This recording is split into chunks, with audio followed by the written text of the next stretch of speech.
Assalamualaikum warahmatullahi wabarakatuh, peserta webinar dengan topik DM semasa COVID. Mungkin saya minta bantuannya juga Dr. Hikmat untuk sedikit memberikan tips, Dok, karena beberapa hari lagi kita sudah mulai bulan puasa. Mungkin ada tips khusus untuk penderita diabetes maupun keluarga dengan diabetes harus seperti apa menghadapi dua kondisi ini. Sebelum kita mulai, saya akan membacakan dahulu tata cara webinar ini.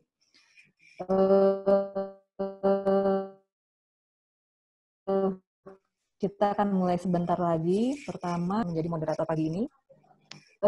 Dr. Hikmat sebagai narasumber akan men-sharing materinya sekitar 15 hingga 20 menit, kemudian dilanjutkan dengan sesi tanya-jawab. Peserta dapat bertanya dengan mengklik raise hand terlebih dahulu dan dapat mengajukan pertanyaan setelah diberikan kesempatan oleh moderator. Peserta juga dapat menuliskan pertanyaan melalui kolom Q&A, bukan di kolom chat. Di akhir sesi, peserta diminta untuk mengisi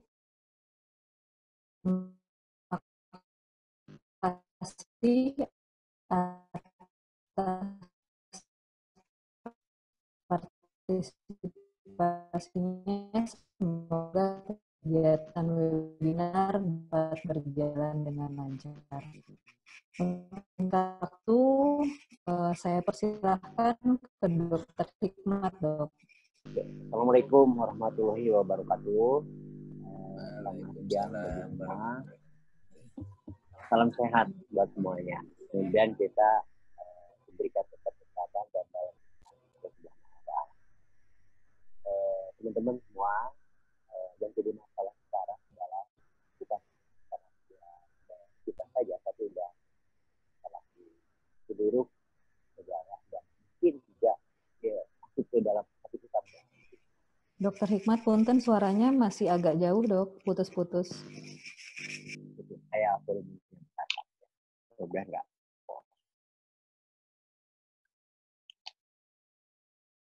Jalan ya. Halo? Ya, sip. Bagus, Dok. Ya, jadi masalahnya mungkin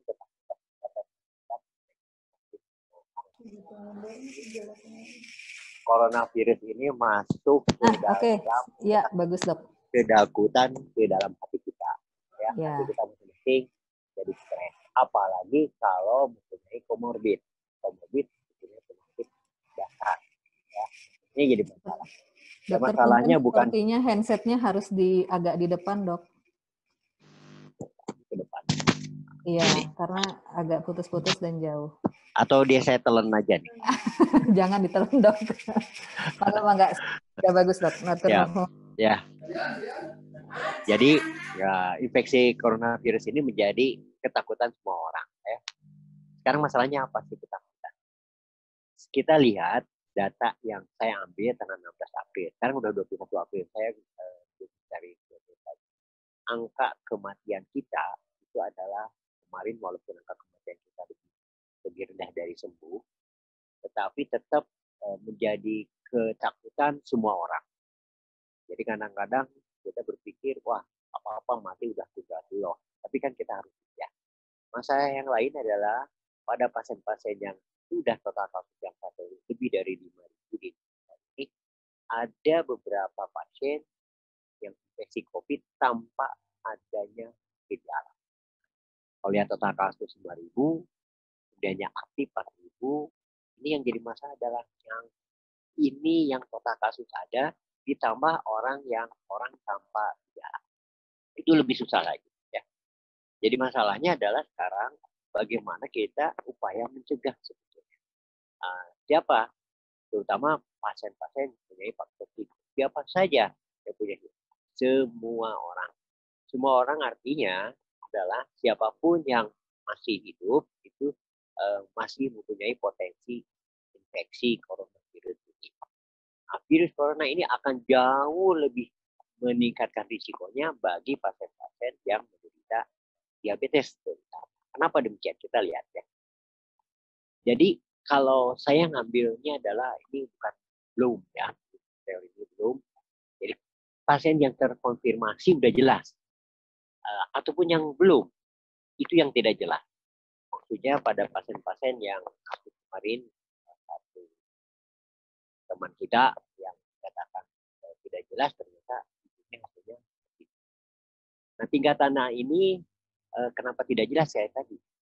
Tahapannya mulai dari tanpa gejala, gejala ringan, sedang berat, kritis, COVID, dan ada hal yang khusus yaitu pada anak dan yang inilah yang harus kita perhatikan adalah bagaimana kita mendeteksi status coronavirus secara dini. Karena sekarang di Indonesia bukan lagi impor infeksinya, tetapi sudah transmisi lokal. Nah, ini teman-teman diabetes juga sudah harus melakukan sesuatu. Selain social distancing, juga harus physical distancing. Ini dua istilah ini pun belum pengertiannya belum pada paham. Kalau physical distancing itu kan biasanya hanya menjaga jarak. Jaga social distancing itu ya kayak kita hari ini. Kita social distancing nggak perlu kita lakukan suatu kumpul-kumpul. Dalam PSBB sekarang, pertemuan pun tidak boleh lebih dari 5. Karena dianggap bahwa masyarakat Indonesia ruangan yang nggak mungkin dia rapat 5 orang di gedung Asia Afrika. Jadi tanpa gejala, gejala ringan, sedang berat, kritis, komorbid, dan anak. Ini tahapan-tahapan jadi pada orang-orang yang ini pada orang normal. Nah, sekarang bagaimana kita tahu bahwa kita tahapan klinisnya? Yang pertama adalah yang kita tanpa gejala. Yang tanpa gejala ini kondisi dengan yang paling ringan. Dan ini banyak yang beredar di masyarakat luas. Karena daya tahan tubuhnya bagus, ingat bahwa infeksi coronavirus ini ditularkan secara droplet. Karena itu kita diwajibkan untuk melakukan cuci tangan selama 20 menit, melakukan apapun, lakukan cuci tangan. Nah, karena transmisi lokal ini terjadi di Indonesia, di mana-mana, infeksinya tidak bergejala, karena daya tahan tubuhnya tinggi. Nah, bagaimana nih pada orang-orang diabetes yang tanda petik imunokompromis, jadi daya tahan tubuh yang menurun pada orang diabetes tentunya tidak tepat. Tetapi yang tepat pada orang diabetes, daya tahan terhadap infeksinya sangat berkurang. Sehingga mudah terjadi infeksi pada orang kencing manis. Nah, jadi orang diabetes mungkin saja tidak bergejala. Mungkin karena kondisi tubuhnya masih bagus. Bagaimana yang gejala ringan? Gejala ringan infeksi saluran apa saja, kayak batuk pilek seperti itu aja, nggak ada yang lain-lain. Belum ada komplikasi dan hanya ada demam, lemah, batuk persis kayak batuk pilek aja, flu biasa. Itu ringan sekali tanpa ada komplikasi. Sampai hidung sengau atau dari kepala. Walaupun gejala ini adalah khas untuk itu, tapi ada gejala yang lain pada COVID ini, corona. Mohon maaf, bahwa sampai saat ini coronavirus ini masih berkembangnya sangat cepat sekali. Kami pun di Hasan Sadikin untuk melakukan prosedur terapi pun berubah-ubah. Sulit, jadi minggu ke minggu kadang-kadang obatnya berubah, tindakan berubah. Jadi mohon kalau kita ingin tidak kena infeksi virus corona ini, diam di rumah saja. Jadi kontak physical distancing itu harus betul-betul kita jalankan. Social distancing pun juga kita harus laksanakan dengan baik. Kenapa? Karena gejala yang lain adalah ada diare, mual, kadang-kadang yang nggak merasa ada apa-apa, diare biasa, padahal itu adalah infeksi ya tingkat ringan pada orang. Nah, sedang atau moderat itu seringkali terjadi pada pasien-pasien yang disertai dengan pneumonia. Tetapi anehnya coronavirus ini ada pneumonia, tapi tanda pneumonia beratnya tidak tampak. Kalau orang pneumonia pada orang normal itu biasanya berat, waktu rawat. Nah, kalau orang coronavirus itu tidak ada gejala pneumonia berat ya, tapi membutuhkan oksigen. Dia sesak tapi menggunakan oksigen. Nah, jadi sedang berat. Yang dikatakan sedang berat coronavirus itu satu lagi adalah kalau dia mengenai anak-anak dengan pneumonia yang tidak berat. Ini adalah hal-hal yang sekarang. Jadi kalau yang berat pada COVID-19 ini adalah pasien bekerja dengan disertai seperti ini. Ada cyanosis, yaitu bibir kebiruan, sesak napas yang berat, ada pneumonia yang berat, ada panas badan yang sangat hebat, dan tanda-tanda lain pneumonia secara klinis dokter akan. Karena itu sekarang pada orang-orang pilek dan dari lancar segala macam itu diwajibkan untuk dilakukan pemeriksaan torak foto. Tetapi torak foto pun belum dapat menegakkan diagnosis kesehatan corona. Jadi Bapak Ibu kalau mau datang ke torak foto, sebetulnya sebaiknya adalah kita bukan melakukan torak foto, tapi melakukan CT atau CT scan sidik torak. Nah, sidik torak ini lebih diagnosisnya lebih spesifik dan spesifitas sangat tinggi untuk coronavirus infeksi paru atau pneumonia karena COVID. Jadi nanti kenapa batuk pilek sampai di CT scan? Nah, teman-teman yakin jangan kaget karena memang diagnosis yang lebih dini adalah melakukan satu CT scan torak. Nah, masalahnya sekarang tidak semua fasilitas kesehatan kita mempunyai CT scan untuk melakukan torak foto. Nah, itu rumah sakit rujukan ditunjuk oleh Kementerian Kesehatan hanya 32 rumah sakit dan disertai dengan ditambah dengan surat keputusan gubernur untuk tambah-tambahan rumah sakit ya. Jadi saya ini adalah sebagai rumah sakit rujukan dan rumah sakit rujukan yang lain adalah rumah sakit. Jadi mulai gejala tanpa gejala, ringan, sedang, berat, dan ada satu hal lagi adalah yang menyebabkan kematian yang sangat cepat, yaitu adalah keadaan kritis, yaitu pasien akan masuk gagal nafas atau ARDS, akut respiratory distress disease, atau masuk ke dalam shock sepsis, atau masuk ke dalam gagal otak. Artinya, walaupun gejalanya bisa ringan, sedang, berat ini, pasien-pasien yang dengan daya tahan tubuh itu akan dapat jatuh pada keadaan. Memang perjalanannya dianggap 14 hari ini adalah dianggap akan terjadi septic disease, biasanya itu 1 bulan, dianggap bahwa 14 hari sudah terjadi. Maka itu, kalau kita sudah merasa kontak dengan pasien DP atau dengan pasien diabetes, itu tolong mengisolasi diri di rumah 14 hari. Nah, social distancing isolasi diri pun sampai saat ini masyarakat belum dijelaskan. Harusnya isolasi diri itu adalah betul-betul diam di kamar sendiri, tidak ada kontak dengan keluarga. Dalam mereka itu beberapa hotel di daerah disiapkan untuk melakukan isolasi untuk petugas kesehatan yang terpapar ataupun pernah kontak dengan pasien corona ini. Nah, masalahnya sekarang begini. Apakah semua kayak teman-teman yang ke Telkom itu pasti akan ketemu walaupun tidak dijaga? Makanya petugas kesehatan itu lama-lama akan menjadi ODP. Jadi siapa yang akan merawat pasien-pasien? Kalau udah ODP, dokternya semua diisolasi. Ya dokter udah sekolah panjang, dia udah pintar-pintar, ketahuinya harus diisolasi diri. Jadi untuk merawatan oleh itu kenapa pentingnya social distancing dan physical distancing, yaitu untuk menghindarkan atau memutus rantai. Tetapi harus sama-sama, jangan social distancing hanya sebagian orang. Oleh itu ada aturan PSBB. Mana yang menjadi kita semua punya potensi untuk terjadinya infeksi coronavirus atau COVID-19 ini. Tetapi yang punya risiko paling tinggi lagi adalah kelihatannya adalah kelompok-kelompok yang sudah mempunyai penyakit dasar, yaitu diabetes, geriatrik, autoimun, ya ini adalah ada iskemik pada arteri pembuluh darah di jantung, kemudian ada darah tinggi. Nah, ini ada hubungan dengan ACE inhibitor itu yang masih terus berkembang, terjadi konflik perkembangan yang bagus di dunia kedokteran, apakah ARB harus diberikan atau ACE inhibitor atau segala macam, atau memang pasiennya sudah mempunyai penyakit paru yang mendasar, yaitu PPOK, asma ataupun yang lain-lain. Ini adalah yang menarik adalah saat ini di Hasan Sadikin beberapa pasien melahirkan ibunya PDP, dokternya bisa terinfeksi. Jadi ruang operasi pun sekarang kami di Hasan Sadikin sudah sangat hati-hati untuk melakukan tindakan operasi. Kita harus melakukan APD, menggunakan APD level 3 lengkap.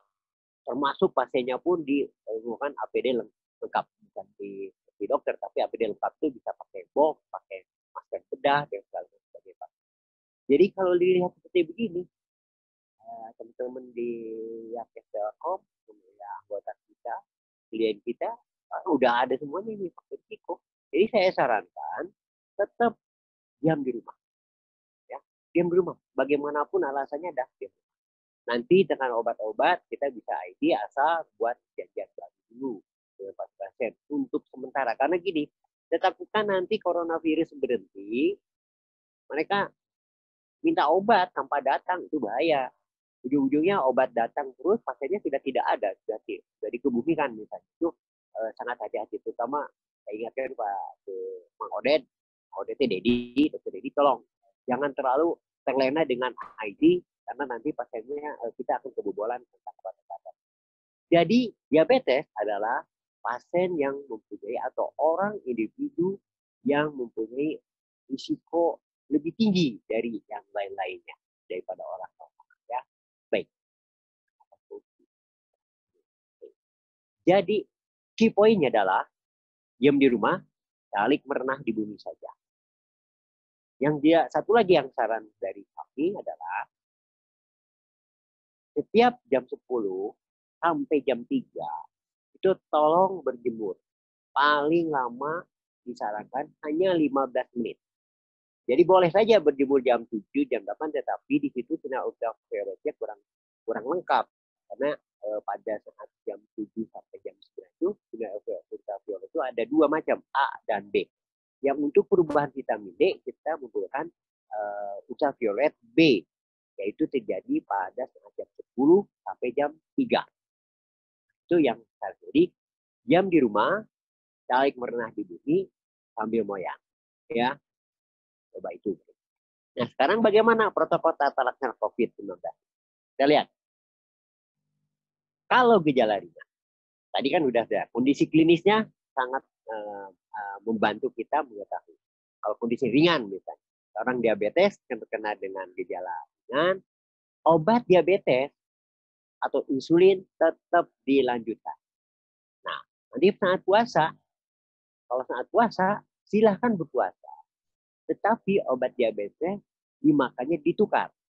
Yaitu yang biasanya makan pagi dipindahkan ke makan buka puasa. Ya, yang buka puasa, yang pagi, jadi dimakan pada saat puasa. Misalnya besok, ini tanggal 1 Ramadan. Pagi ini masih makan obat, kemudian besoknya sahur. Nah, pada sahur itu nggak usah makan obat-obat anti diabetes yang biasanya dimakan sebelum makan. Itu dimakan baru tanggal 1 Ramadan saat buka. Jadi mundur dulu 12 jam. Jadi kalau yang gejala ringan, orang diabetes boleh tanpa merubah atau memodifikasi atau adjusting dosis, tidak perlu. Jadi mau pakai oral maupun pakai insulin, silakan saja. Tetapi kalau orang yang menggunakan insulin dengan gejala ini, tolong dosis insulinnya diharapkan tidak lebih dari 50 unit. Kalau lebih dari 50 unit, konsultasi dulu ke dokter secara langsung atau melalui online bagaimana cara memberikan atau nanti pertanyaan. Ini kalau gejala ini. Bagaimana kalau gejala sedang? Jadi intinya tetap gejala COVID ini juga akan saya katakan tadi, nafsu makan, stres akan mempengaruhi kadar gula darah. Jadi kalau udah gejala sedang, biasa nafsu makan juga turun, itu upayakan obat diabetesnya diganti dengan insulin. Ya, kalau memang pasiennya tidak bisa makan. Artinya, selama pasien gejala sedang bisa makan, obat insulin maupun obat OAT yang tidak betul tetap diberikan sesuai dosis sebelum puasa. Atau setelah infeksi corona pun sama sebelum kena infeksi. Jadi kalaupun mau diganti vaksin, itu tolong sebelum. Nah, sekarang yang berat dan kritis, suka atau tidak suka, kalau orang berat dan kritis, tetap pemberiannya adalah harus menggunakan insulin intravena. Insulin intravena inilah yang menyebabkan pasien masuk di dalam pengawasan yang sangat ketat, sangat intensif di ruangan critical care. Karena kami pun sangat sulit, makanya jangan sampai berat yang kritis deh. Karena biasanya kalau kita gunakan insulin intravena, pemeriksaan gula darahnya hampir tiap jam. Tapi kalau tiap jam pasien tenaga kesehatan menggunakan APD lengkap level 3, itu harus memakainya saja itu butuh waktu sekitar 10 menit APD level 3. Jadi tolong bantu kami untuk memberi pelayanan yang sangat-sangat intensif terhadap pasien yang yang saat ini sedang dirawat. Karena kalau pasien tambah banyak, kami itu akan kewalahan, akan terpapar dengan terus-menerus dan kemungkinan juga kami akan terkena infeksi.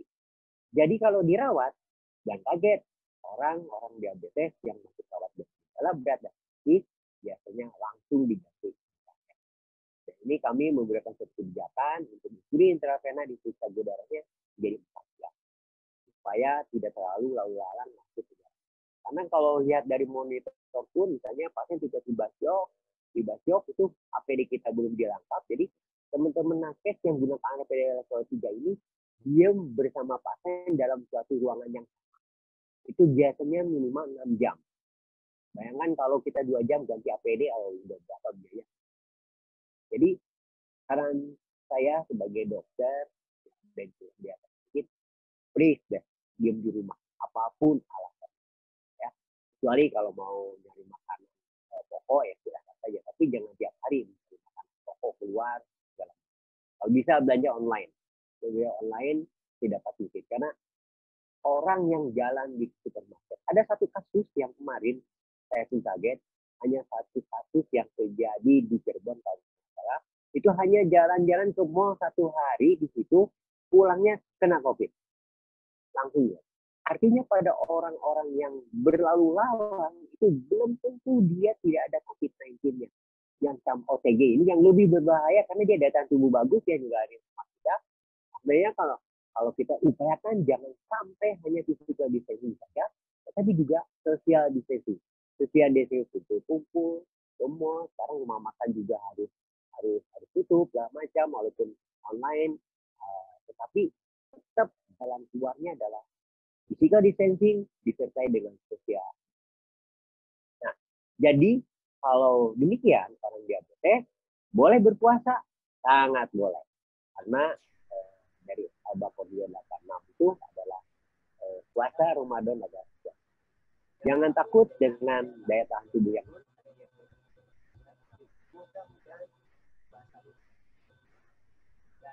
jadi keteraturan makan buka puasa dan sahur sehingga gula darahnya dapat terjaga. Itu yang bisa saya sampaikan. Terima kasih teman-teman semua. Assalamualaikum warahmatullahi wabarakatuh. Mungkin ada pertanyaan, silahkan Ibu Moderator. Silakan Ibu Rena.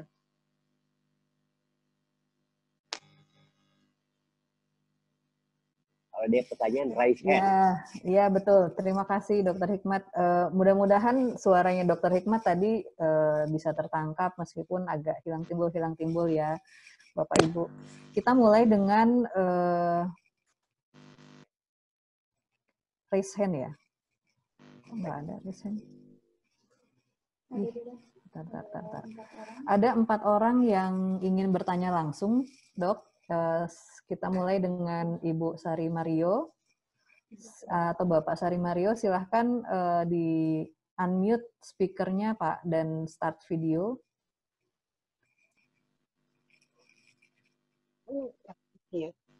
Halo, Ibu. Halo. Ya, silahkan Bu. Silakan Bu. Assalamualaikum Dok. Ya. Ini kebetulan suami saya juga kena diabetes. Tapi mungkin yang sedang ya. Saya tadi saat mendengarkan itu timbul tenggelam, jadi nggak begitu fokus sampai saya pasang headphone pun nggak begitu dengar. Itu minum obatnya itu kan harusnya 2 kali, biasanya pagi dan malam. Nah ini untuk sahur itu kita makannya untuk hari pertama. Hari pertama itu sahurnya itu perlu nggak minum? Oke. Ibu obatnya apa dulu? Nggak apa-apa gitu. Itu Yang obatnya dimakan saya obatnya nggak ngerti. apa? Suami saya harus tanya dulu. Oh ya weh. Ya, Ini Bu. Jadi bisanya hari ini nih. ya, Besok 1 Ramadan. Kan ya, gitu Bu ya. Dengar Bu ya, jelas? jelas. Nah, jelas. Jadi hari ini adalah mau masuk besok tuh 1 Ramadan. Obat pagi ini tetap dimakan Bu. Pagi dimakan. Dimakan. Nah, nanti maghrib tetap dimakan. Besok sahur 1 Ramadan, obatnya tidak dimakan. Hanya makan nasi saja. Oh, ya. Ya. Nah, Ya. kemudian maghrib, ibu makan obat. Lagi. 1. Maghrib, makan obat, terus makan nasi kan Bu ya? Ya, Oke. Nah, 1 obat lagi mana nih? Biar tetap gula darahnya bagus. 1 Ya. obat lagi, upayakan jam 10 malam, ibu makan obat lagi, dan dilanjutkan dengan makan nasi ataupun roti 2 gepok. Roti tawar dengan telur rebus. ya, Ya, paham Bu ya? ya. Jadi, jangan makan obat-obatan pada saat sahur. Biar nanti puasanya berjalan lancar. Kecuali yang harus nyetop adalah obat yang menggunakan kelompok-kelompok SGLT2 inhibitor. Karena beberapa pasien di Yakes ada yang gunakan itu. Yaitu namanya Jardiance dan apa ada yang ingat nggak? Ready kalau ada. Jardiance sama ada. Pokoknya golongan SGLT2 inhibitor. Itu jangan Golongannya apa? sebaiknya di stop. Golongannya apa? SGLT2 inhibitor. Ya, DLT. Nah, itu kalau Jardiance namanya. Itu stop Bu ya. Tapi Ibu Ya. kayaknya nggak makan obat itu ya. Ya. Gitu Bu ya. Paham Bu ya? Ya, ya, ya. Selamat berpuasa Bu. Selamat berpuasa. Terima kasih. Assalamualaikum, Dok. Waalaikumsalam warahmatullahi wabarakatuh.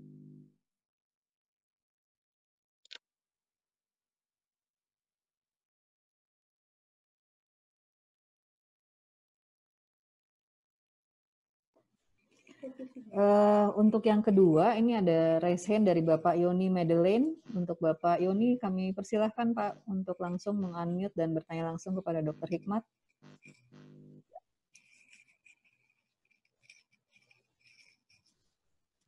Bapak Yoni. Halo. Oke, kita lewat dulu ya. Kita pindah ke Bapak Edi Suroto. Silahkan Pak, langsung bertanya.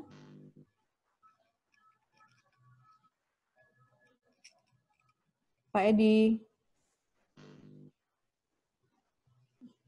Oke, kita lewati dulu. Kita pindah ke...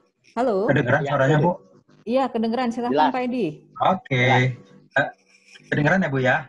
Kedengeran, Ya, Bapak. ya. Oke. Pak Dokter, nuwun sewu nih, saya mungkin tanyanya rada teknis sedikit. Kalau tidak salah, orang yang gula itu kan pankreasnya yang terganggu ya, Dok ya? Belum tentu Pak. Oh, belum tentu ya? Ya. Pak siapa nih? Ya, maksud saya gitu. Kasusnya kalau memang kenapa nggak pankreasnya yang diobatin gitu loh, maksud saya. Bukan gitu.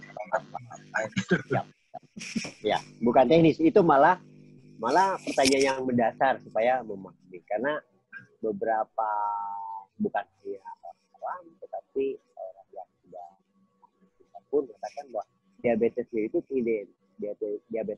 identik dengan pankreas yang rusak. Ya. Gitu Pak. Saya jawab Pak ya. Jadi diabetes itu ada 4 tipe Pak. Yang pertama tipe 1, inilah yang tipe 1 yang pankreasnya rusak. Oh gitu. Yang tipe 2 ini banyak. yang paling banyak di dunia ini hanya 95%. Pak. Nah, itu bukan karena pankreasnya rusak, tetapi si pankreasnya tidak berespon terhadap gula darah yang naik di dalam tubuh. Ya, jadi kalau kita makan, nah kalau orang normal insulin pankreasnya merespon untuk gula darahnya. Nah, orang diabetes tipe 2 itu merespon, tetapi tidak mencukupi untuk menurunkan kadar gula darah. Kenapa? Karena kayak kita memasukkan anak kunci ke pintu. Udah masuk nih, tetapi bukan kuncinya. Dia nggak bisa membuka. Akhirnya gula darahnya tetap. Jadi, mohon maaf bahwa sampai saat ini, yang pankreas rusak itu hanya pada diabetes tipe 1. Dan pada umumnya menyerang pada anak. Hanya pervalisin sangat sedikit. Tapi nggak usah takut.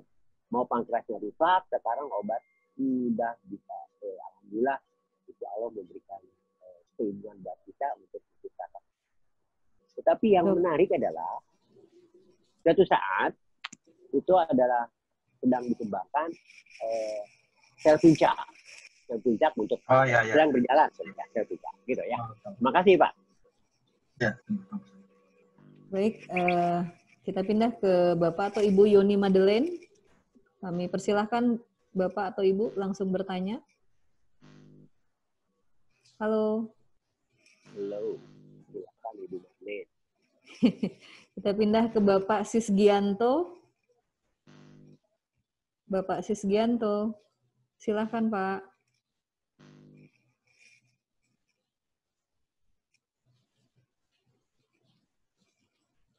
Oke, belum ada. Assalamualaikum. Oh, waalaikumsalam. Silakan, Bapak. Terima kasih dokter atas waktunya. Dok, saya tiap hari konsumsi pagi sama malam itu Trajenta. Terus siangnya saya konsumsi Jardiance. Itu kalau waktu puasa nanti gimana, Dok, ya obatnya? Ibu, Pak siapa nih namanya? Sisgianto, Dok. Sisgianto. Sisgianto. Pak Sis hanya Trajenta dengan Jardian kan makan obatnya? Ya. Oke. Sebaiknya Pak Sis, Jardiannya stop dulu. Kalau untuk Ramadan.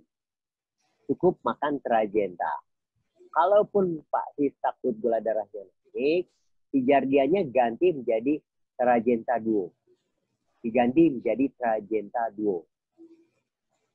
Atau ya, nanti bilang ke teman-teman di Akes, di Poli, itu Jardiannya sebaiknya diganti.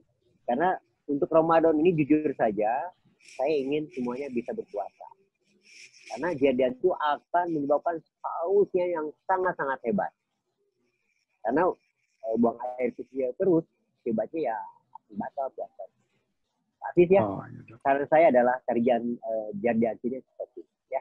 Kemudian, Trajentanya kapan dimakan? Kapan saja itu boleh.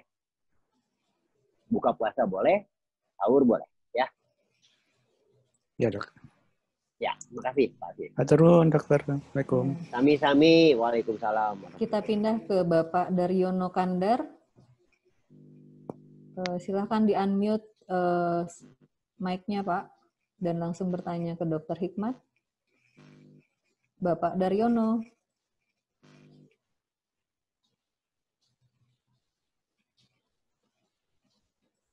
Halo, Bapak Daryono. Oke, kita pindah ke call center regional 4. Siapakah yang raise hand? Oh, bukan. Oke, kita pindah ke Bapak Yusrizal. Silakan di-unmute, Pak, dan langsung bertanya. Assalamualaikum. Waalaikumsalam. Waalaikumsalam warahmatullahi wabarakatuh. Terima kasih kesempatannya, dokter. Saya ingin bertanya, saya kebetulan gula darah tempo hari sempat di atas 200, tapi belakangan rata-rata di bawah 200. Tapi saya kadang-kadang menggunakan obat glukopan C itu, dok. Ya, berapa kali Pak? 2 kali. Kalau pada saat tinggi 2 kali, pagi dan malam. Tapi saya sekarang menggunakan seringnya pagi aja gitu. Yang berapa mili Pak? 500? 500. Per 5? Atau 2,5? 500 kayaknya, dok. 500 per bawahnya Pak? Pernya, aduh, Glukopansil kan? Ya, glukopan C. Oke, lanjut. Pertanyaannya, Pak. Ya. Lanjut. Pertanyaannya apa? Pertanyaannya gini, pada saat kondisi nanti berpuasa ini, apakah minum pada saat sahur atau buka puasa? Nah, buka puasa, Pak. Buka puasa ya. Buka puasa ya. Kalau sekali. Kali aja ya, Dok ya. Kalau sekali buka puasa saja. Ya. Prinsipnya pada saat sahur tidak diperkenankan minum obat gitu ya. Sebaiknya tidak. Karena akan risiko hipoglikemi, lebih berbahaya. Baik, oke. Terima kasih dokter. Yang kedua, Kami sama. Kedua ya. Saya kan sudah ketergantungan insulin. Oke. Insulin. Jadi biasanya insulinnya itu kan kalau berat dia pada saat makan, tapi kadang-kadang malam Levemir. Jadi ada Levemir, ada apa namanya? Novorapid. Nah itu bagaimana Dok, kalau saat bulan puasa ini? Dosis waktu makan berapa Pak Yus? Apanya Pak? Dosis yang waktu saat mau makan, dosis insulinnya? Kadang 20 gitu. 20 gitu. 3 kali kan ya Pak ya? Iya. Oke. Jadi Pak, gini. Untuk puasa Ramadan. Ya. Ramadan ini karena wajib. Pada umumnya, kalau disuruh oleh dokter tidak boleh berpuasa, maling-maling berpuasa Pak, lebih berbahaya kan ya. Jadi lebih baik kita atur nih bagaimana cara dosis insulin. Jadi Pak, suntik yang mau saat tidur tetap disuntikan. Oh, yang jam 9 itu tetap ya Dok? Levemir ya. Levemir. Oke. Nah sekarang saat buka tetap dosisnya adalah 20. Oh, buka 20 juga ya? Ya, Novorapid 20 ya? tetap. Oke. Pada jam 10 malam ini suruh makan lah. Jam 10 malam suruh makan lagi Pak. Tapi disuntik 20 lagi. Oh, berarti jam 10 malam suruh makan, disuntik lagi ya? Baik. Pada saat sahur jangan disuntik. Oh, baik dokter. Berarti, jadi dipisihin jadi 2 kali. 2 kali ya Dok ya? Oke. Berarti jaraknya dengan Levemir itu gimana Dok? Levemirnya kan jam 9 tuh, berarti nggak apa-apa 1 jam? Nggak apa-apa. Nggak apa-apa. Atau Levemirnya dimundurkan, atau gimana? Kalau saran saya Levemirnya pada jam sama, misalnya pas menjelang tidur aja. Menjelang tidur jam 10 ya jam 10 aja. Oh iya, berarti Levemirnya dibelakangkan aja ya Dok ya? Boleh. Jam 9-nya Novorapid ya? Ya, jam 10. Jangan 9 terlalu pagi. Terlalu siang, terlalu dekat makannya. Iya. Ya, jam 10 ya? Jam 10. Ya. Baik dokter. Makasih banyak dokter ya. Assalamualaikum. Sama-sama Pak Yusuf. Waalaikumsalam warahmatullahi wabarakatuh. Oke, kita sambung ya Dok. Untuk Ibu Riza silahkan di-unmute mic-nya Bu dan silahkan langsung bertanya. Assalamualaikum. Waalaikumsalam warahmatullahi wabarakatuh. Iya. Jelas nggak ya, Dokter Hikmat?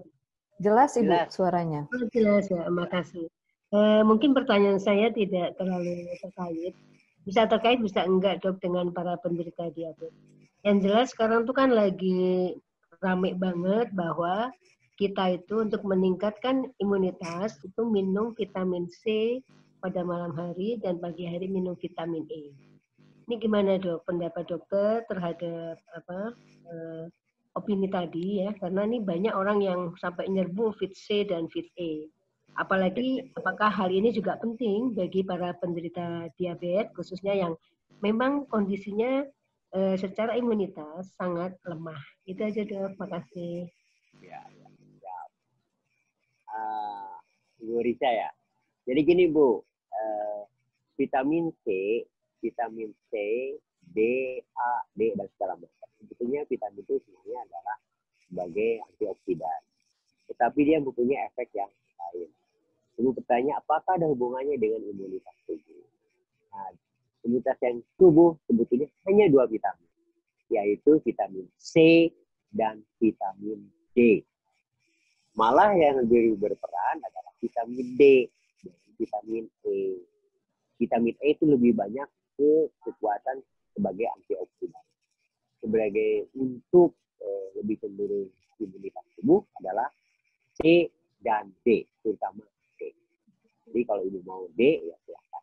Tetapi vitamin D yang kita konsumsi akan jauh lebih bagus lagi kalau kita berjemur. Ditambah berjemur 10-15 menit aja pada pagi hari, jam 10 ke atas, 15 menit ke atas. Dia lebih efektif lagi. Jadi optimal obat yang kita makan mempunyai efek yang maksimal nanti. Itu Bu ya. Memang bisa D itu diberikan. Jadi daripada vitamin E, saya lebih cenderung menyarankan menggunakan vitamin. Itu Bu Iza ya. Terima Udah, kasih. Bu ya. Terima kasih. Baik, kita teruskan ke Ibu Sri Sudaryani.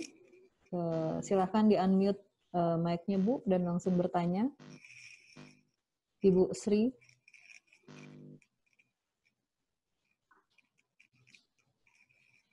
Halo Ibu Sri. Baik, kita pindah dulu sementara ke Dok ya. Halo. Ya, halo. Halo. Iya, silakan Bu, ya. langsung. Iya. Terima kasih dokter ya atas waktunya. Saya itu udah lama ya diabetesnya. Saya baru tahu Berapa lama sekarang Bu? kalau Lama tuh berapa lama Bu Sri? Berapa lama ada diabetesnya? 13 tahun ya, 13 tahun. Wah, 13 tahun tanpa ada komplikasi. Ada komplikasi nggak Bu? Alhamdulillah tidak dok. Ya sudah Tidak Ibu, ada, Dok. bagus Bu.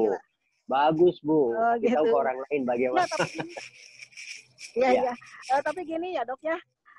Pengalaman 2 tahun terakhir ini saya saum karena saya baru tahu nih jangan makan obat waktu sahur ya. Baru tahu dari dokter sekarang. Nah, setiap tahun lalu juga pas asar itu ya, pasti asar itu badan saya tuh udah langsung lemas aja. Terus nggak koma Bu ya? Nggak ada regdek gitu ya dok. Ya. Ada regdek, salah tri Nggak ada lah. regdek. Ya, nggak ada regdek. Suara tuh hilang dok. Nah itu kenapa ya dok ya? Ya tadi Bu, gula darahnya ngedrop, hipo, kurang dari 70. Dok? Ya Ibu menggunakan obat yang menghasilkan insulin.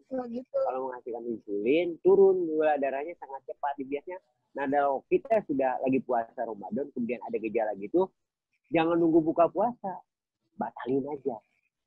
Ya, karena lebih berbahaya itu Bu. Ya. Nah, gitu. Jadi, ya. supaya nanti Ramadan ini kita bisa berpuasa full. Ya, gula darah bagus, tapi Ramadannya kita gula darah bagus, tapi Ramadannya kita sama. Ya, oke. Ya betul dok. Itu Bu ya. Ya. Jadi gini dok, linodiabnya itu diminum sebelum buka kali ya Bu, ya dok ya? Ya, betul. Halo. Dipindahin ke buka. Ya, betul. Ke buka. Ya, terus glukopek sama glubosnya dimakan setelah buka puasa juga, setelah buka puasa kan dok? Betul, setelah puasa juga. Iya. Oke deh kalau gitu saya ngerti ya dok ya. Mudah-mudahan tahun ini saya bisa full puasanya ya dok ya. Amin ya robbal alamin. Iya deh sekian, terima kasih ya dokter ya. Silakan. Oke, kita pindah ke kolom question and answer ya dok. Ada ada dari Pak Beni Juniardi. Dok mau tanya kalau OTG dalam kurung terinfeksi COVID-19, kelanjutannya seperti apa? Apakah akan sembuh sendirinya dan virusnya hilang kalau imunitasnya bagus atau baik? Silahkan dok. Sebetulnya begini gini, OTG itu adalah orang tanpa gejala. Itu sudah terpapar infeksi coronavirus. Tetapi karena daya tahan tubuhnya bagus, adalah menyebabkan tidak menimbulkan gejala. Apakah bisa sembuh? Bisa. Semua infeksi virus, kecuali HIV, AIDS, itu bisa sembuh dengan sendirinya. Itu termasuk kelompok self-limiting disease. Jadi sembuh sendiri. Hanya saja untuk coronavirus ini, dia punya daya agresivitas serangan yang lebih hebat dari virus-virus yang lain. Itu tingkat kematiannya sangat drastis, sangat tinggi. Jadi akan berbahaya kalau kena itu. Apakah OTG akan sembuh? OTG itu memang sembuh, Pak. Gitu. Hanya mungkin dia tidak berjalan begitu dites dia positif IgG-nya atau imunoglobulinnya atau IgG-nya yang positif. IgM-nya tidak. Begitu IgM-nya positif, biasanya begitu OTG disarankan untuk memberikan swab. tingkatannya seperti apa. Kalau dia positif, ya bergejala yang mana kita terapi. Nah, ada wacana bahwa beberapa sejawat dokter, ini makanya perkembangan terapinya sangat besar. Ada yang mencegah dengan makan kloroquine. Bahwa kloroquine itu obat malaria itu menyebabkan kelainan jantung lagi. Beberapa kasus yang mencegah jantung. Jadi jangan melakukan satu pilihan. Tetapi saat ini sedang berdevelop, lagi berkembang penelitian-penelitian pencegahan terhadap. Jadi sekali lagi, OTG bisa sembuh. Ya, bisa sembuh. Tergantung sangat dari daya tahan. Gitu, Pak Bu Rena. Oke, terima kasih dok. Kita lanjut ke penanya berikutnya. Bapak BMG Rudi. Pertanyaannya, untuk pengaturan insulin bagaimana dok? Kebetulan saya pakai insulin Novorapid dan insulin Lantus, serta ada obat metformin saat puasa nanti. Metformin, Lantus, dan Novorapid. Saya sekali lagi, karena puasa kita puasa wajib, jadi kita akan berupaya obat tetap dilanjutkan.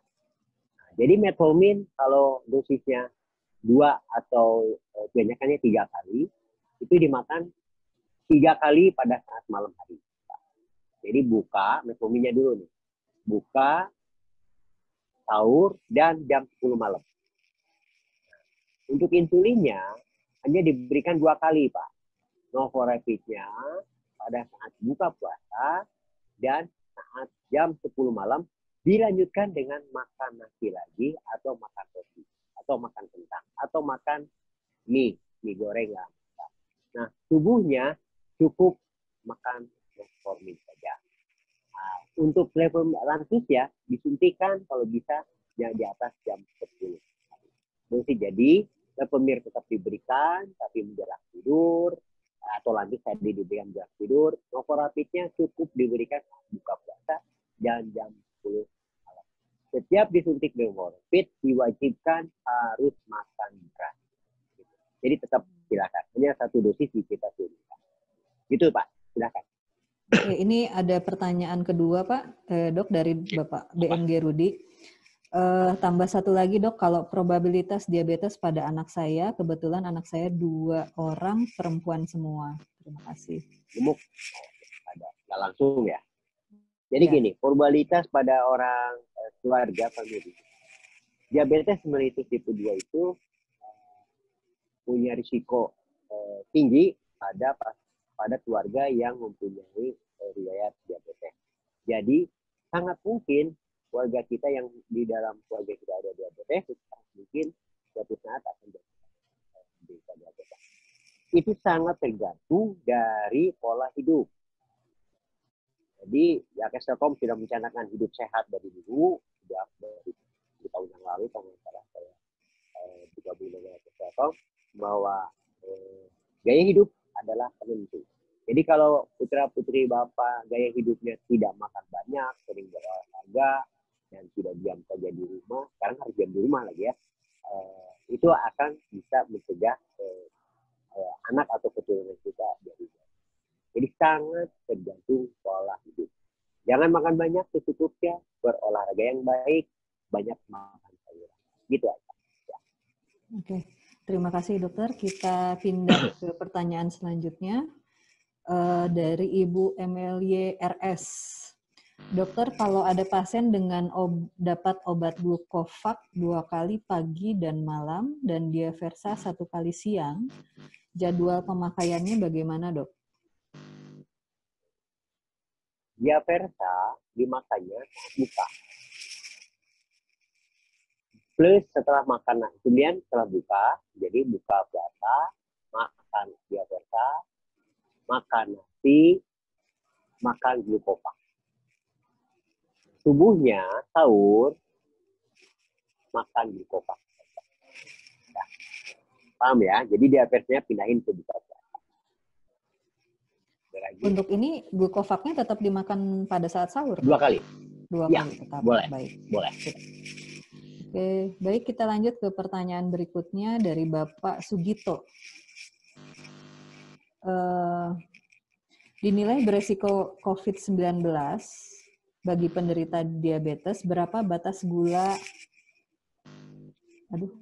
berapa batas gula darah puasanya, Dok? Yang beresiko untuk COVID-19. Gula darah puasa.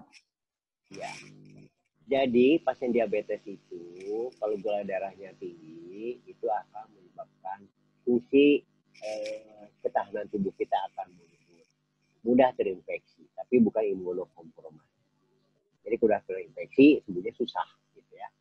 Nah, berapa kadar gula darahnya? Jadi orang diabetes kalau mempunyai kadar gula darahnya normal, gula darah puasanya kurang dari 126, 2 jam postprandialnya kurang dari 140, itu jadi orang normal gitu ya. Tetapi tergantung pada usia, Pak. Nah, kalau usianya 60 ke atas, saya sarankan tidak terlalu rendah karena lebih berisiko untuk otak kita. Itu berbahaya, lebih berbahaya lagi daripada infeksi segala macam. Jadi konsultasi dengan dokter, kenapa harus tetap konsultasi? Jangan hanya mengejar kadar gula darah. Yang penting adalah kualitas hidup kita ya, tanpa gula darah normal ataupun sedikit normal, tetapi tanpa ada komplikasi, tidak muncul. Kalau bisa makin tua tidak makan, ya. Jadi kalau orang diabetes gula darah normal, ya jadi orang normal, Pak. Makan apa? Makanya dia kesekom. Tolong makan diatur segala macam, aktivitasnya fisik. Karena mengobati diabetes intinya adalah merubah gaya. Ya, itu. Oke, pertanyaan kedua dari Pak Sugito lagi, Dok. Saya saat ini minum obat pagi Glukovan 500 mg per 5 mg dan pada malam hari Glukovans dan Trajenta 5 mg. Kalau puasa bagaimana cara minum obatnya, Dok? Kalau bukan puasa, jadi Glukovannya dimakan puasa, kemudian makan Trajenta. Yang satu lagi Glukovannya makan jam 10 malam. Tapi diikuti dengan makan subuhnya, sahurnya tak perlu makan. Ya, jadi dosis pagi dipindahin. Jika puasa, dosis yang sore dipindahin ke jam 10. Tapi harus makan. Yang tomatnya 20, itu 20, bitirnya 20 gitu. Bocor, Dok. Baik, terima kasih, Dokter. Mungkin kami ingatkan untuk para partisipan, kami mohon kesediaannya untuk mengisi polling yang kami lakukan untuk mereview kegiatan ini. Kita lanjut ke pertanyaan berikutnya dari Bapak Hadi Lestari, Dok. Pertanyaannya adalah, penderita diabetes akan lebih beresiko menjadi kritis jika sampai positif corona. Apalagi jika lama teridentifikasi dan tertangani. Bagaimana agar kita bisa tahu lebih awal gejalanya selain demam, batuk, dan sesak? Hatur nuhun. Ya, sebetulnya gejalanya persis batuk pilek. Batuk pilek, demam, nyeri menelan, itu gejalanya tidak khas, Mbak. Jadi seperti itu ya, Pak. Gejala. Tapi kita nggak perlu khawatir. Selama kita berada di rumah, tidak ada kontak dengan pasien-pasien PDP ataupun yang sudah bekerja, ataupun kita kadang-kadang kan kewajiban kita menengok orang sakit. Nah, itu hati-hati. Orang sakitnya sakit apa? Kalau sakitnya tidak jelas dan mungkin PDP, lebih baik jangan nengok aja gitu, jangan menjenguk. Jadi gejalanya tadi saya katakan tidak ada. Bagaimana supaya kita mendeteksi diri supaya terhindar lah, gitu ya? Caranya adalah jangan di rumah. Apapun alasannya, ya diam di rumah. Kurangi kontak sama-sama.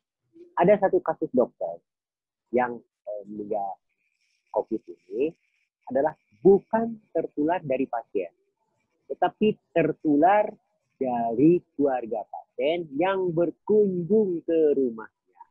Jadi ada karibnya yang datang ke rumahnya, ternyata karibnya itu meninggal karena PDP. Si dokternya kena infeksi kan udah sepuh. Makanya sekarang ajakan dari pemerintah, jangan mudik. Ya tadi, kita putuskan rantai. Biar kami bisa konsentrasi dalam mengobati obat-obat pasien yang sudah ada. Gitu Pak ya. Jadi gejalanya nggak ada yang khas. Ya. Silakan.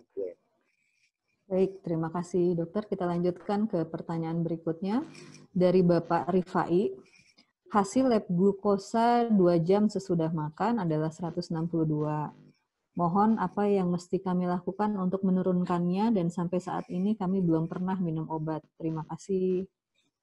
Wah, ini juga harus bagus sih. Harus apresiasi sekali. Belum makan obat, artinya Bapak ini gaya hidupnya udah benar. Bagaimana menurunkan 162? Satu, Pak, jumlah makan yang dimakan, kalorinya mungkin berlebih, masih berlebih. Atau jenisnya yang terlalu banyak karbohidrat. Jadi karbohidrat Bapak disarankan adalah 60% porsi makan kita, kemudian proteinnya 10-15%, sisanya adalah. Jadi itu yang di porsi. Upayanya adalah porsi makanan, jenis makanannya yang dilihat. Supaya turun lagi apa lagi? Olahraga, Pak. Kalau 162 olahraga. Cukup 50 menit jalan kaki. Jangan berlebihan, Pak. Kalau 50 menit cukup, ya sudah, pulang. Tiap hari lebih bagus, lebih akan memberikan gula darah. Itu saya. Olahraga dan ngatur makanan. Itu berarti. Ya, terima kasih Dok. Kita lanjutkan ke pertanyaan berikutnya. Dari Bapak Daryono Kandar. Pertanyaannya, sebelum puasa ini, obat rutin yang diberikan ke saya adalah pertama obat gula, Diaversa Glimepirid 1 mg setiap pagi sebelum makan. Yang kedua, obat darah tinggi dimakan pagi, yaitu Dilavas atau Amlodipin 10 mg, dan pada sore hari Kandesartan Silesektil 8 mg. Ketiga, obat asam urat dimakan siang hari, Allopurinol 300 mg, dan yang keempat adalah obat trigliserid dimakan malam hari, Evotil 300 mg. Pertanyaannya, bagaimana pengaturan minum obatnya? Karena di waktu sahur tidak boleh minum obat. Terima kasih, Pak. Bagus pertanyaannya. Ini Bapak ini pintar.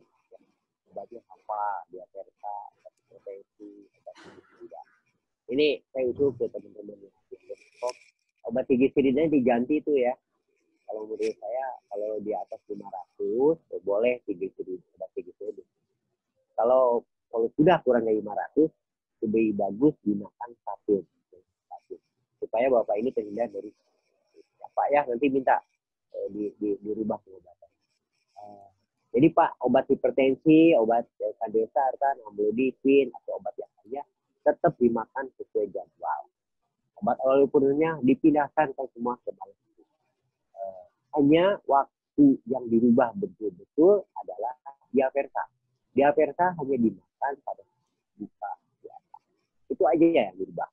Diaversa dibalik. Kalau yang makan yang lain-lainnya silakan tetap pada malam hari, siang harinya nggak usah dimakan, dipindahin pada malam.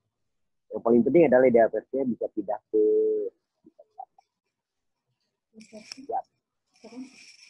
Diaversa pindah.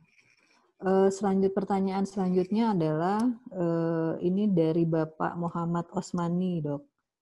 Tanya batasan ukuran penyakit diabetes di masa COVID. Kalau hasil di bawah 100 gimana? Tergantung usia, Pak Osman. Osmani. Kalau usianya lebih tua, kalau gula darah di bawah 100, saya agak khawatir COVID-nya nggak kena, tapi stroke-nya lebih gampang. Ya. Bagusnya itu normal, tapi jangan terlalu. Ya. Jadi bagusnya ya tadi normal tapi jangan terlalu rendah. Kalau bisa ya antara 110 dengan 25. Dokter, suaranya hilang timbul Dok. Mungkin earphone-nya bisa didekatkan. Terima kasih. Kemudian dari beliau lagi, saya makan Glimepirid 2 mg kalau tiap hari jam 11-an. Badan saya lemas gemetar seperti orang kelaparan. Lalu saya makan gula 1 sampai dengan 2 sendok makan, badan saya segar kembali. Kadar gula darah saya rata-rata 200-an. Apakah yang menyebabkan saya gemetar dan lemas? Ibu kalau makan Glimepirid, jadi Glimepirid kerjanya adalah meningkatkan sekresi insulin atau gula darah yang akan diturunkan karena insulinnya di dalam tubuh diproduksi oleh tubuh. Jadi pada saat jam 11 obat itu masih berjalan, sedangkan gula darahnya bagi ibu sudah turun, jadilah hipo. Makanya begitu ibu makan gula, seger lagi. Tapi itu kurang bagus, Bu. Karena selain gula darah harus normal, tapi tidak boleh menjadi satu fluktuatif yang besar. Gula darahnya jangan terlalu rendah, jangan terlalu tinggi. Kalau bisa gula darahnya 160, 140, 160, 140, 60. Jadi flat gitu. Jadi kurvanya nggak terlalu jauh melonjak. Tapi kalau ibu akan naik turun, risiko terjadi stroke lebih besar. Jadi saran saya adalah kalau ibu supaya tidak terjadi salasi atau adik-adik, dimepirinnya turunkan jadi 1 miligram, jangan 2. Coba Bu ya, ini beberapa hari sebelum puasa. Nanti kalau puasa, ibu dimakan. Kalau ibu berpuasa, pindah ke maghrib. Kalau ibu tidak berpuasa, dosis glimepiriknya cukup 1 miligram, jangan 2 miligram. Itu, ya, silakan. Oke, pertanyaan selanjutnya nih Pak Osman nanya tentang istri beliau, Dok. Istri saya punya darah tinggi dan jantung, obatnya Twinsta 40/10, kemudian obat kolesterolnya SFAT 10. Obat pengencer darahnya Clotic, anehnya kalau habis mandi selalu batuk terus, dikasih obat batuk terus-terusan. Ada sarankah untuk makan obatnya seperti apa, Dok? Ya, obatnya apa aja? Saya jadi setuju dulu ini. Pak Osman itu sayang istri sekali ini. Obatnya apa? Baru saya Twinsta 40/10 sama kolesterolnya SFAT, Dok, 10 mg. Ya. Kemudian pengencer darahnya Clotic. Ya. Saya kira kalau batuk tidak ada hubungan dengan obat-obat yang diberikan karena Twinsta juga bukan golongan distributor, jadi masuk dalam distributor. Mungkin ada yang lain, Pak. Kalau menurut saya coba diperiksakan. Kalau bisa di ronsen deh. Takut batuknya di cara foto aja. Oke, terima kasih, Dokter. Kita pindah ke pertanyaan selanjutnya dari Bapak Muslih Masruri. Pertanyaannya, hari biasa, pagi dan siang, saya minum Amaril 2 mg dan Prorenal. Prorenal khusus setiap jam 7, saya suntik insulin Lantus XR 20 unit. Kemudian malam saya minum Trajenta dan Prorenal. Dan untuk bulan puasa dirubah oleh dokter sebagai berikut, sahur Trajenta plus Prorenal, dan berbuka puasa Amaril 2 mg plus Prorenal, sedangkan Lantus XR disuntik jam 9 dengan dosis 18 unit. Yang memberikan resep Dr. Nani SPPD, Dok. Pertanyaannya, apakah ini sudah benar? Silakan, Dok. Betul jawabannya. Iya, sudah betul. Oke, singkat, jelas, dan padat. Cuman satu, tapi ada catatan. Kalau sudah diberikan Prorenal, mungkin fungsi ginjalnya udah menurun. Hati-hati, ya. Kalau sudah fungsi ginjal menurun, risikonya lebih besar lagi terjadi apa, Pak? Terjadi ketoasidosis. Karena akan terjadi dehidrasi atau gula darahnya jadi naik, mendadak naik, itu akan terjadi ketoasidosis. Jadi kalau menurut saya kontrolnya agak ditinggalkan dulu pada saat puasa. Jangan 1 bulan, Pak, 2 minggu dulu. Lihat di pertengahan puasa kita berpuasa. Ya, silakan berpuasa. Oke, terima kasih, Dokter. Kita lanjut ke pertanyaan berikutnya dari Bapak Abdul Rahman. Saya minum obat Glucovac 500 mg pagi, siang, sore. Sesudah makan. Apakah kategori sakit gula saya, Dok? Glucovac pagi dan sore. Glucovac 500 mg pagi, siang, sore, Dok. Iya. Itu adalah Glucovac itu adalah pilihan pertama, lini pertama pengobatan pada orang. Itu bagus, betul. Cuman kalau pagi dan sore, tolong kalau menurut saya, bagusnya 3 kali kalau Glucovac. Jadi jangan 2 kali. Pagi, siang. 3 kali, Dok, memang. Pagi, siang, sore. 3. Itu bagus, nggak jadi masalah. Atau karena ibunya gemuk atau pasiennya gemuk, pasti diberikan metformin. Bagus, Pak. Oke. Sementara karena tidak ada informasi lebih lanjut, kita pindah ke pertanyaan berikutnya. Dari Bapak atau Ibu Sukmana. Pertanyaannya, sejauh mana Dok, pengaruh COVID-19 terhadap orang yang mengidap penyakit darah tinggi? Mohon penjelasannya. Ya, itu yang katakan tadi. Yang mempunyai risiko terhadap kejadian infeksi, risiko infeksinya berat, itu adalah salah satunya pasiennya hipertensi, obat-obatan. Nah, ini ada suatu polemik sampai saat ini, baik karena COVID ini ternyata dia mempengaruhi rantai sistem renin-angiotensin. Ternyata setelah diteliti, bagi pasien-pasien yang menggunakan ACE inhibitor itu ternyata tidak ada pengaruhnya terhadap kelainan. Nggak tahu apakah perkembangan ke depan itu sangat drastis atau boleh dibuktikan atau tidak. Kalau saya pribadi, karena saya bukan orang ahli seperti hanya PPD, ahli jadi kalau saya pertimbangkan, inhibitornya akan saya stop. Itu perpindahan pribadi saya. Akan saya stop karena jalurnya hampir sama dengan COVID gitu. Jangan-jangan dia akan memberatkan dalam jalur inhibitor ini. Jadi orang-orang hipertensi kalau berobat ke saya akan ACE inhibitor ataupun ARB itu kan kayak Micardis, Andesartan, Novril, Nipri itu kan saya stop dulu selama itu. Ya, silakan. Oke, baik dokter, terima kasih. Q&A sudah habis dok. Kita berpindah ke kolom chat. Ada pertanyaan dari Bapak Kusnaidi.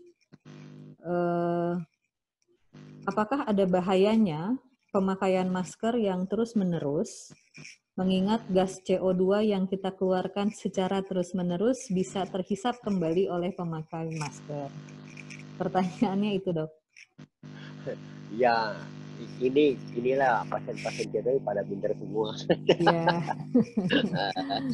Jadi gini, masker itu kalaupun kita keluarkan CO2, itu otomatis begitu keluar dari tubuh kita, itu akan langsung terbang kemana-mana dan akan bercampur dengan oksigen kita dan akan berubah cepat. Jadi kalau kita menggunakan masker bedah itu yang rapi, itu aman-aman saja.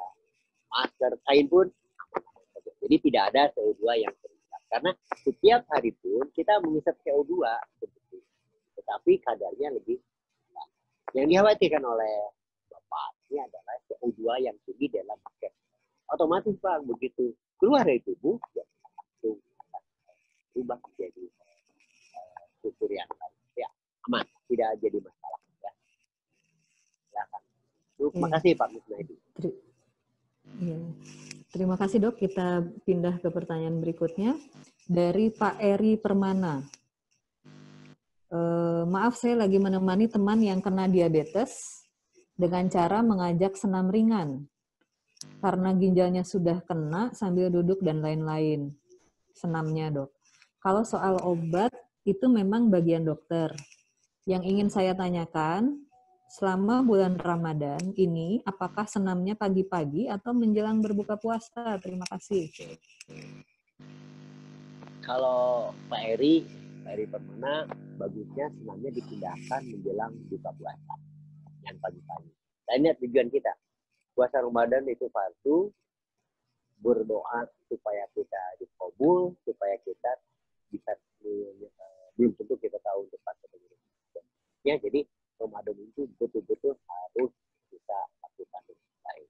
Jadi kalau mau bersenam, setuju Pak Eri, pindahkan ke jalan. Ya. Jalan buka bagus. Buka. Kalau zaman dulu, durenya mungkin ngabuburit. Ya, sekalian ngabuburit ya dok. Iya. Tapi kan sekarang nggak boleh keluar rumah, PSBB. Ya. Jadi di taman depan rumah aja ya. Oke, kita pindah ke pertanyaan berikutnya. Ini pertanyaan tambahan dok dari Ibu Sri Surdayani yang tadi.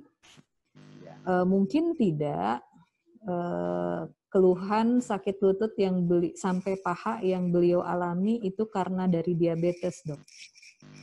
Bisa, sangat bisa. Jadi lutut paha itu karena orang diabetes itu salah satu komplikasinya sekarang yang neuropathic pain inilah yang bisa. atau memang karena faktor usia, karena usia tidak diabetes, reumatiknya juga akan sama. Saling terkait, Bu. Jadi kuncinya apa? Gula darahnya.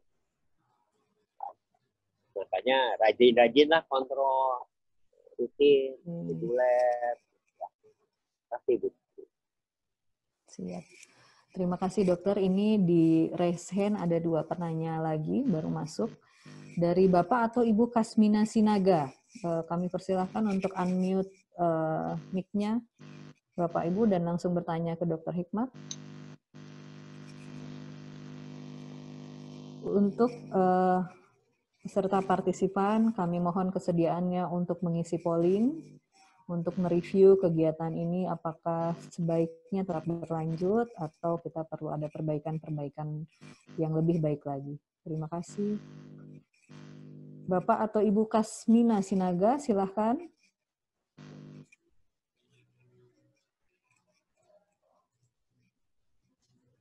Halo. Pak Kasmina. Oke, kita lewat dulu ke Bapak Muhammad Osmani. Silahkan Pak, di-unmute dulu mic-nya dan silahkan langsung bertanya ke Dr. Hikmat. Pak Os, silahkan.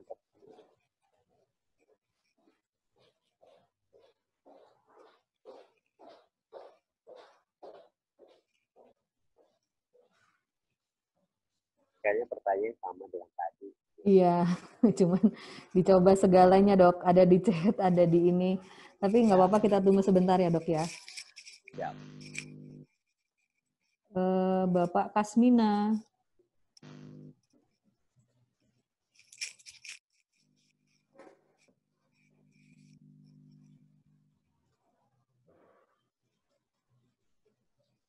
Siang, Dok. Iya, siang, silahkan. Selamat siang. Gini saya dari Medan nih, Dok. Iya, silakan Bapak. Ya, silakan. Iya. Dari Silakan Pak tadi Sinaga. halo. Ibu, Ya. Pak, Ibu, Ya. Dok. Ibu. Oh iya, Ibu. Oh, Silakan. Ibu. Iya. Gini, Dok. Saya sebetulnya yang sudah tadi saya dengar. Iya. Halo? Iya. Ya, Silakan. Saya gini, Dok. Saya memang diabetes. Cuman saya kadang-kadang pola-polanya saya ikuti, Dok. Cuman kemarin saya tes ke kantor, gula saya enggak, hanya minum teh doang 165, Dok. Berapa? Cuman gini 165. Ya. Nah, semalam itu, Dok ya. Terus saya pola makan saya memang saya jaga, Dok. Mudah-mudahan bisa saya teruskan seperti itu, Dok. Dari tadi arahan dokter tuh semua saya setuju, Dok. Cuma tadi pengaturan makan juga semua yang tadi itu seperti yang COVID-19 kita berdiam di rumah. Dan juga berterima kasih banyak, Dok, arahan-arahan dokter. Terima kasih, saya gitu aja, Dok. Ya. Iya, Ya sama-sama betul, Ibu. Bu Sinaga. Ya, ngatur makan aja Bu, betul. Saya setuju. Kita yang penting adalah obat utama diabetes adalah ngatur makan. Ya, bukan. Cuman gini, Dok, obatnya. sebentar. Gini, Dok, saya cuman obatnya dikasih glimepiride, cuman satu hari sebelum makan, Dok. Terus makan Betul. saya kalau siang itu saya makan 12.30, kalau sore itu 6:30, Dok. Itu saya laksanakan memang, Dok. Ya. Iya. Makasih, Dok. Lanjutkan aja Bu, glimepiride-nya satu kali pagi-pagi ya, tambah berolahraga ya. Ya, Bagus Dok, Bu, ya, bagus. Iya. Makasih, Dok. Selamat. Ya, sama-sama Bu Sinaga. Ya. Ada satu pertanyaan lagi, Dr. Hikmat, masuk ke Q&A. Sama tadi dari Bapak Arifai, pertanyaannya olahraga yang seperti apa, Dok, yang cocok saat menjalankan ibadah puasa agar kondisi tetap bugar? Ya. Olahraga pada orang diabetes adalah murah, meriah, jalan kaki. Jalan kakinya berapa lama? Walking itu cukup 50 menit per hari. Tiap hari, tapi jangan ini 2 jam jalan kaki cuma seminggu sekali. Bagusnya adalah jalan kaki 20 menit setiap hari. Ya paling minimal dalam seminggu 5 kali lah. Jadi lebih murah. 50 menit. Ya. Oke, itu aja. Itu sederhana, murah dan segala. Sudah beli kan. Kalau sepeda bahaya. Terima kasih Dr. Hikmat. Sepertinya belum ada pertanyaan-pertanyaan yang masuk kembali, Dok. Mungkin ada kata-kata penutup dan tips nih, Dok, untuk tipnya. COVID ini. Ya. Tipnya bagi teman-teman semua, bukan hanya pasien diabetes dengan coronavirus ini, COVID, tetap di rumah. Apapun alasannya, tetap di rumah. Karena di luar rumah banyak orang-orang OTG, orang tanpa gejala. Dan itu bergentayangan. Daripada tidak terinfeksi, apalagi tidak terinfeksi, stay at home. Stay at your home. Diam. Kemudian yang kedua, langkah keduanya adalah kalau ada tamu, tolong by phone dulu. Kalau tidak terlalu urgent, tidak terlalu penting, saudara kita atau saudara kita jangan berkunjung ke rumah kita. Jadi social distancing dan physical distancing dikerjakan sama-sama dan saling mengingatkan kita satu sama lainnya. Bukan berarti kita memisahkan silaturahmi atau persahabatan kita, tetapi supaya kita memutuskan masalah yang saat ini terus meningkat secara ya. Pasien diabetes sekarang titipan tetap berpuasa, silakan berpuasa. Kalaupun tidak kuat pada perjalanan karena ada kelaparan, hebat atau lemah yang hebat, buka saja. Jangan nunggu pasien yang diabetes yang tidak berpuasa, ya, teman-teman kita yang tadi, lanjutkan obatnya supaya kadar gula darah kita supaya kita mempunyai daya tahan tubuh yang bagus agar tidak saya kira itu bisa saya. Dan saya terakhir salam saya merasa apresiasi sekali. Tadi saya jumlahnya saya lihat hampir 103 partikan, kemudian juga berikan polling. Maaf sekali tadi saya 15 menit karena saya belum dapat sesuatu dan saya harus mengundurkan acara dengan mahasiswa saya tadi karena jam 10 besar. Saya punya jadwal untuk melakukan case report dengan Hasan Sadikin. Terima kasih, tetap di rumah, work from home, teman-teman di atas telepon sehat selalu, dan sehat-sehat semua. Insyaallah. Terima kasih. Assalamualaikum warahmatullahi wabarakatuh. Waalaikumsalam. Terima kasih Dr. Hikmat sudah bersedia meluangkan waktu. Kita bisa tutup, dokter bisa leaving karena kita masih menunggu polling. Dok, terima kasih sekali terima kasih. untuk waktunya. Kita tutup dengan Assalamualaikum warahmatullahi wabarakatuh. Untuk peserta partisipan, kami mohon kesediaannya untuk mengisi polling, karena dari polling tersebut kami bisa mengevaluasi apa yang kurang dari kegiatan kami dan apakah kegiatan ini lebih baik di stop atau dilanjutkan. Kami tunggu pollingnya ya Bapak Ibu. Terima kasih.